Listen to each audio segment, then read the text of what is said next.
you love movies and movie discussions, you've come to the right place. Who am I, you ask? I am the Wiz! And I'm here to review the 1984 political drama Secret Honor starring Philip Baker Hall, directed by Robert Altman. So the thing that would probably make the most sense when discussing this movie in the beginning is to talk about Robert Altman, his illustrious career, the great amount of films that he's made, but the absolute honest truth is I'm kind of lacking on his movies. I think I've seen one of his most popular films and a bunch of his less celebrated films. I have seen, of course, Nashville, and I thought Nashville was really good. I've seen Dr. T and the Women. I don't know if you guys remember that one. That was with Richard Gere as a gynecologist. Really? And Prairie Home Companion, which I remember bits and pieces of. I haven't seen Gosford Park, and I haven't seen other movies that he's done. And I also saw parts of Popeye, which really was not a great idea. That was a weird one. Maybe one day I'll watch that in full, but I was like, ooh, I don't know about this. This is my fourth Altman film, technically, so I really can't talk about him definitively because I haven't seen his best work, or most of it at least, and the others I've seen aren't the ones that are celebrated. So, but what I can talk about is films depicting Richard Nixon as a character. I've seen a good number of these, and the ones that I have seen before this are, check this out, Frost Nixon, Nixon, Dick, and Black Dynamite. Now, I'm gonna take out Black Dynamite because it's just a cameo, and although it's pretty funny, it's like just a few seconds. If I were to say what were the best interpretations or performances of Richard Nixon, I think you'd be kind of surprised. Number 3 is Anthony Hopkins in Nixon. I love Anthony Hopkins. He's a great actor, and he plays the part well for what happens to Nixon, but you really have to stretch to realize that this is Richard Nixon you're seeing. Like, he just doesn't have the physical performance that I think you would need, or really the look that he would have to portray Nixon. So that was one weird one. Number 2 is Frank Langella for Frost Nixon. Like Anthony Hopkins, he looks nothing like Richard Nixon, but I think he gets the cadence, the voice, and everything down better than Anthony Hopkins did. And I think for this specific story, he portrays Nixon really well. And number 1, surprisingly, is Dan Hedaya and Dick. And there's a couple reasons why. I think Dan Hedaya really gets the mannerisms and the facial expressions really well done for Richard Nixon. I know that sounds incredibly ridiculous, but trust me, it actually is very good. And even I have to admit, the absolute silliness of the movie makes the performance more endearing, that Hedaya is taking it so seriously, and yet there are scenes where one of the characters is daydreaming about having a romantic relationship with Richard Nixon.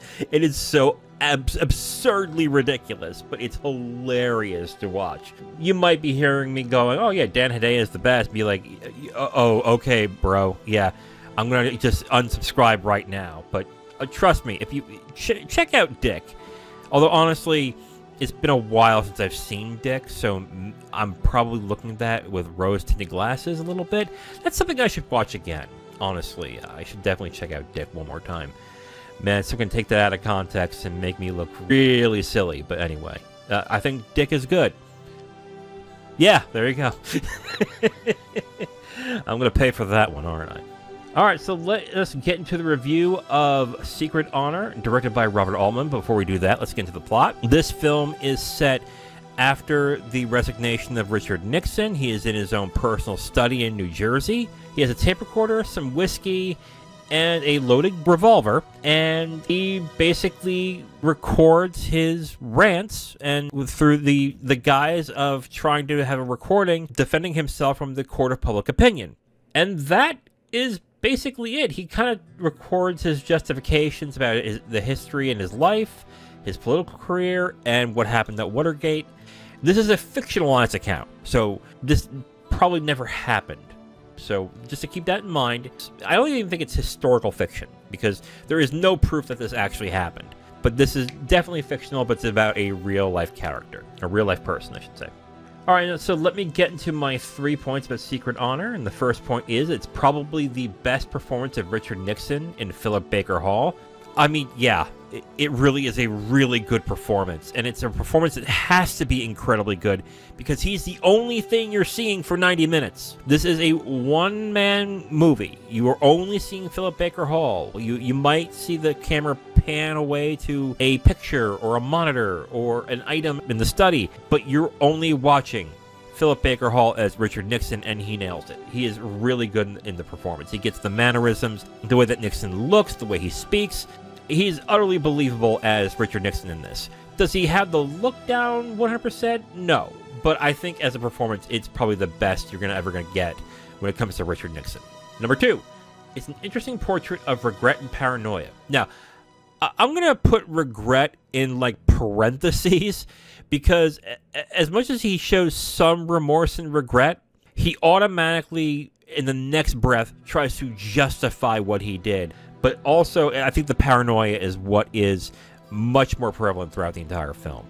And it's really interesting to see the gradual mental decline from someone who's trying to make a cogent argument to just slipping and slipping and slipping into absolute paranoia with the help of alcohol, of course. It's definitely a performance piece film where if you want to see a really good performance of an actor who is just gradually shifting character and focus throughout the entire film, it is definitely one to see. So I guess this is another one about Philip Baker Hall's performance, so there you go.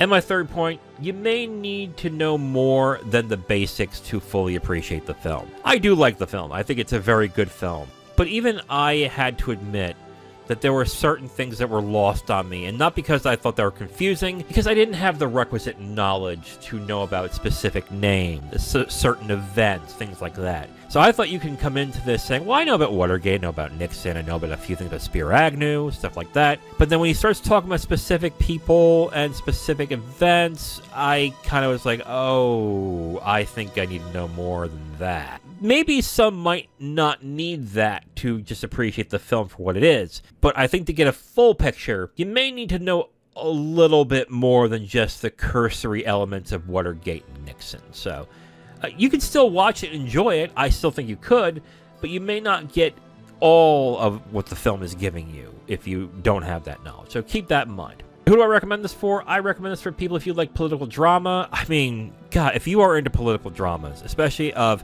real-life politicians and presidents, I think you should definitely check this out. It's definitely a interesting take on this specific president, and also if you are into a different type of story. This reminded me a lot of one of my favorite films of all time, which is My Dinner with Andre, where My Dinner with Andre is about two people in one location talking, and this is about one person in one location talking. Both are fascinating in different ways, but I have to admit that this reminded me a lot of My Dinner with Andre in certain elements. Who do I not recommend this for? I don't recommend this for people if you don't like politics. I mean, yeah, this is about a politician. It's about politics. If you roll your eyes at politics, you don't like politics, you already know. You're not watching. I would also not recommend this for people if you prefer to have a more standard narrative. Like I said, it's one actor, one person, in one room the entire time. If you think that's going to bore you, even though I think if you give it a chance, you would actually like it, you might want to steer clear. So if you find that to be boring, and you find that to be uninteresting, okay, step off, don't watch it. But I think you're going to miss out on something pretty good here. Overall, I definitely recommend Secret Honor. I think it's an interesting film. It's a film that when I stopped watching it, I definitely enjoyed. But as time moved on, I appreciated it more and more, specifically with the performance of Philip Baker Hall. I really have to point this out. At no point was I ever bothered by the performance of Philip Baker Hall. At no point was I saying like, oh, this clearly wouldn't be Richard Nixon. I believed it. He may not look and act 100% like Nixon, but I believe the character he was playing could be a representation of Richard Nixon. And I think it was a really good performance by Philip Baker Hall in this. I think the story is different and it's interesting in its own way, and if you are into films that do very different things with narratives, I think you should definitely check this out. So overall, I definitely recommend Secret Honor by Robert Altman. Check it out if you haven't seen it. I think it is right now for rent $4 on Amazon, but it's on the Criterion channel, which is where I watched it. So if you have the Criterion channel, check it out. Now, if you want my full review on this movie, you can go to my website at IamTheWiz.com. You'll have my full written review right on the site, along with a link to the video that has this review that you've just listened to. Thank you for listening to this review. If you want to know what we're reviewing in the next couple of days, you can look on the screen right now to see what's coming up next. If you like what you heard, go ahead and leave a like on this video. If you want to discuss your opinion on the film or the review itself, please leave a comment. And if you want to hear more, subscribe to the channel. Thank you again for listening. I will talk to you next time.